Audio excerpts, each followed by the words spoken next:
आज दलित समाज के लोग बड़ी बड़ी बातें कर रहे हैं। जब संत तेरेसा में बेटी मरी, जब संत तेरेसा की बेटी का हत्या हुई 14 साल की, उसका मर्डर हुआ, उस समय कहाँ थे?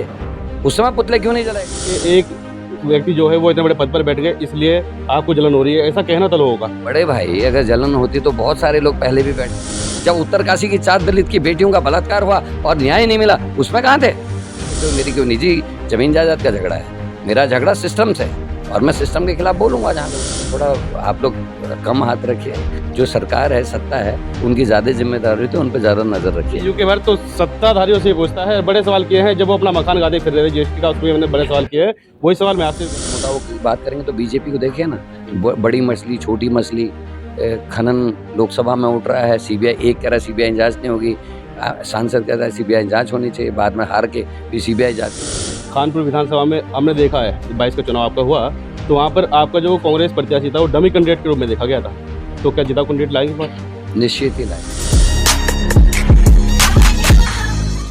इस वक्त आप देख रहे हैं और आज योग्य भारत पर जो बात करने वाले हैं वो है कांग्रेस प्रदेश अध्यक्ष करण माहरा। अरे जी, रुड़की में आप आए हैं, पहले तो जानना चाहेंगे रुड़की का कार्यक्रम क्या रहेगा? ये वोट चोर गद्दी छोड़ का जो हमारा हस्ताक्षर अभियान है, उसमें हमारी आदरणीय प्रभारी कुमारी शैलजा जी आ रही हैं, सह प्रभारी हमारे सुरेंद्र शर्मा जी यहाँ हैं, और भगवानपुर और लक्सर में हमारा प्रोग्राम है उसको देकर, और खानपुर में एक बाइक रैली है। हम लोगों को अवेयर कर रहे हैं कि आप वोट किसी को दे रहे हो, जा किसी और को रहे हैं। वोटों की चोरी मोदी जी और इलेक्शन कमीशन जिस कदर कर रहा है, उसको हम लोगों तक पहुँचाने की कोशिश कर रहे हैं। आदित्य जी, वोट चोरी का मुद्दा बड़ा गरमाया हुआ है। आपने जिस तरह से बताया कि भाई एक ही परिवार की अलग विधानसभा में वोट है और अपनी विधानसभा में वोट है। अब इसकी अगर बात कर रहे हैं तो क्या ऐसे जो आम आदमी है उनके तो है, लेकिन जो नेताओं की आपने बात करी है, जो एक ही परिवार के आपने बताया 49 वोट है, 49 बच्चे बताए गए हैं, वोट चोरी वाले मामले जो राहुल गांधी ने उठाया था, तो ऐसा क्या किसी नेता के बच्चे हुए थे?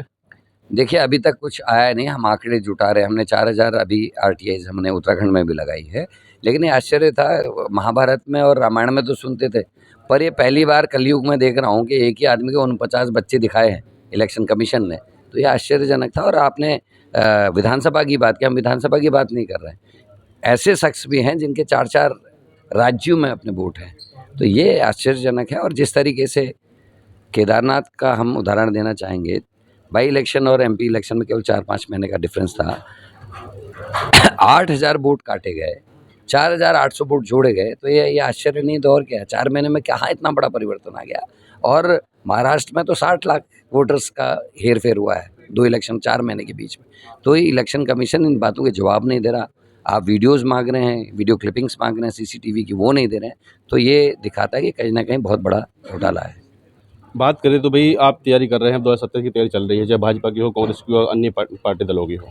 2027 में किस तरह देखते हैं? अगर आप इस वक्त रुड़की में हैं, अब रुड़की विधानसभा की हम बात करें अगर, तो रुड़की विधानसभा में बात करें 2012 में प्रदीप बत्रा कांग्रेस से जीते थे, उसके बाद वो लगातार भाजपा जीत रहे, भाजपा में हैं। खानपुर विधानसभा में हमने देखा है 22 का चुनाव आपका हुआ, तो वहाँ पर आपका जो कांग्रेस प्रत्याशी था वो डमी कैंडिडेट के रूप में देखा गया था, तो क्या जिता कैंडिडेट लाएंगे इस बार? निश्चित ही लाएंगे, हमारे को सरकार लानी है, बहुत सोच समझ के 2027 में टिकट वितरण होंगे, और हम लोग अभी से लोगों की नस टटोल रहे हैं कौन होना चाहिए। और मुझे उम्मीद है, क्योंकि रुड़की के लिए खासकर मैं कहना चाहता हूँ, कांग्रेस की सीट है, यहाँ हमेशा कांग्रेस को बढ़त रहती है, आपसी मनमुटाव की वजह से यहाँ कांग्रेस लूज़ करती है कभी कभी। चाहे बत्रा भी पहली बार विधायक बने कांग्रेस से बने थे, और ये पृष्ठभूमि के रूप में अगर देखें तो यहाँ ज़्यादातर वोटर कांग्रेस का वोटर है, और मुझे उम्मीद है टिकट अगर सही हुआ तो रुड़की कांग्रेस जीतेगी और कानपुर में। कांग्रेस का मनमुटाव रुड़की में आप बोल रहे हैं, लेकिन प्रदेश में भी देखा जाता है मनमुटाव तो? देखिए, तो सब पार्टियों में है, लेकिन यहाँ मैं आपके प्रश्न का मैंने उत्तर दिया। अगर मनमुटाव की बात करेंगे तो बीजेपी को देखिए ना, बड़ी मछली छोटी मछली खनन लोकसभा में उठ रहा है, सीबीआई एक कह रहा है सीबीआई जांच नहीं होगी, सांसद कहता है सीबीआई जांच होनी चाहिए, बाद में हार के फिर सीबीआई जांच होती है। तो कांग्रेस पे थोड़ा आप लोग कम हाथ रखिए, जो सरकार है, सत्ता है, उनकी ज़्यादा जिम्मेदारी तो उन पर ज़्यादा नज़र रखिए। यूके भर तो सत्ताधारियों से पूछता है, बड़े सवाल किए हैं जब वो अपना मकान गादे फिर रहे थे जीएसटी का, उसमें हमने बड़े सवाल किए हैं। वही सवाल मैं आपसे भी कर रहा हूँ। आपका अभी पीछे हमने विवाद देखा है, राजीव स्वरूप जो आईजी गढ़वाल है, उनके साथ भी आपका बड़ा पंगा देखा गया है भाई, सोशल मीडिया पर वैसे भी। देखिए, मेरा पंगा राजीव स्वरूप से नहीं है, मेरा पंगा उस अधिकारी से है जिसने पिथौरागढ़ में पोस्टेड पुलिसकर्मियों को अपने यहाँ क्यों लगाया, क्यों व्यवस्था ऐसी करे? और वही पुलिसकर्मी दोनों मोनू बॉलर से बातचीत कर रहे हैं, एक बार नहीं दिन में 4-4 बार कर रहे हैं। इसलिए हमने मांग की कि स्वरूप साहब को पद से हटाया जाना चाहिए जब तक जांच नहीं होती, और ये भी जांच होनी चाहिए कि उन दोनों पुलिसकर्मियों के फ़ोन से बात किसने की, खुद पुलिसकर्मी ने की या किसी अधिकारी ने की।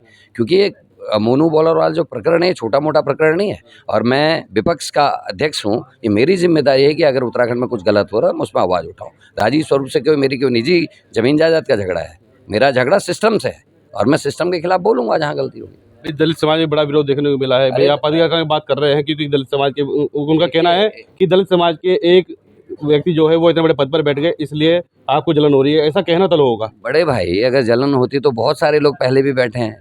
करण मेहरा ने किसी के खिलाफ क्यों नहीं बोला? राजीव स्वरूप साहब के साथ इतने साल क्यों नहीं कहा? मैंने उनको बर्खास्त करने की मांग नहीं की। मैंने कहा जब तक जांच नहीं उनको पद छोड़ना चाहिए। और ये जो आज दलित समाज के लोग बड़ी बड़ी बातें कर रहे हैं, जब संत तेरेसा में बेटी मरी, जब संत तेरेसा की बेटी का हत्या हुई 14 साल की, उसका मर्डर हुआ, उस समय कहाँ थे? उस समय पुतले क्यों नहीं जलाए गए? क्या वो बेटी दलित की बेटी नहीं थी? जब उत्तरकाशी की 4 दलित की बेटियों का बलात्कार हुआ और न्याय नहीं मिला, उसमें कहाँ थे? तो ये कौन राजनीति कर रहा है? किसके भाई ने, किसकी पत्नी ने फोन किया? करण मेहरा को हर चीज़ की जानकारी है, और आने वाले समय में इस चीज़ का जवाब भी देंगे। और भी खुलासे होंगे निश्चित। जो कि कांग्रेस प्रदेश अध्यक्ष है, लगातार उनका जो हमने सवाल किए हैं उनका जवाब भी उन्होंने दिया है। और आप किस तरह से देखते हैं हमारे इंटरव्यू को, अपनी प्रतिक्रिया कमेंट बॉक्स में दीजिएगा। धन्यवाद।